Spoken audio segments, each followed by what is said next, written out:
ఎలాగైనా ఈ ఏడాది గట్టున పడాలని గట్టిగా కోరుకుంటున్నారు కాజల్ అగర్వాల్. కెరియర్ కాస్త జోరు మీద ఉన్నప్పుడే పెళ్లి చేసుకుని సెటిల్ అయిన ఈ లేడీ 2025లో కొన్ని భారీ ప్రాజెక్ట్స్ లో కనిపిస్తున్నారు. వాటితో ఎలాగైనా కంబ్యాక్ కావాలనుకుంటున్నారు. మరి అది సాధ్యమేనా? ఆచార్యలో చిరంజీవికి జోడీగా ముందు కాజల్నే ఫిక్స్ చేశారు. ఆ సినిమా షూటింగ్ లో ఉండగానే కాజల్ పెళ్లి చేసుకుని సెటిల్ అయ్యారు.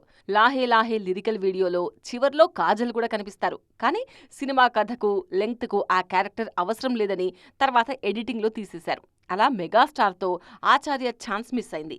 కొన్నాళ్లు గ్యాప్ తీసుకున్న కాజల్ను భగవంత్ కేసరి మూవీ సక్సెస్ పలకరించింది. భగవంత్ కేసరి బాక్సాఫీస్ దగ్గర బాగా క్లిక్ అయిన పేరంతా బాలకృష్ణకు శ్రీలీలకే వెళ్ళింది. కానీ కాజల్ కు స్పెషల్ గా దక్కిందేమీ లేదు. దానికి తోడు ఆమె ఆ నెక్స్ట్ రిలీజ్ చేసిన సత్యభామ బాక్సాఫీస్ దగ్గర అట్టర్ ఫ్లాప్ అయింది. నిజానికి ఈ సినిమా మీద భారీ హోప్స్ పెట్టుకున్నారు కాజల్ అగర్వాల్. ఇప్పుడు ఆమె చేతిలో సౌత్ లో కన్నప్ప, ఇండియన్ 3 ఉన్నాయి. కన్నప్ప సమ్మర్ రిలీజ్ అవుతుంది. ఇంత భారీ స్టార్ కాస్ట్ ఉన్న ఈ సినిమాలో కాజల్ అగర్వాల్ కు స్క్రీన్ స్పేస్ ఎంతవరకు దక్కుతుందనే అనుమానాలు లేకపోలేదు. ఇండియన్ 3 షూటింగ్ ఆల్రెడీ పూర్తయింది. ఇప్పుడు వర్క్ రీస్టార్ట్ చేసిన 6 నెలల్లో థియేటర్లలోకి తీసుకొస్తామన్నారు డైరెక్టర్ శంకర్. త్రీక్వెల్లో కాజల్ కు మంచి రోలే ఇచ్చామన్నది ఆయన మాట. ఇండియన్ 2 ఫ్లాప్ తో ఇండియన్ 3కి ఇదివరకున్న క్రేజ్ కాస్త తగ్గిందనే చెప్పాలి. ఈ నేపథ్యంలో ఆ సినిమా రిలీజ్ అయి విజయం సాధించి అందులో ఆమె క్యారెక్టర్ కు విపరీతమైన పేరొస్తేనే సౌత్ లో స్ట్రాంగ్ కంబ్యాక్ ఉంటుందంటున్నారు క్రిటిక్స్.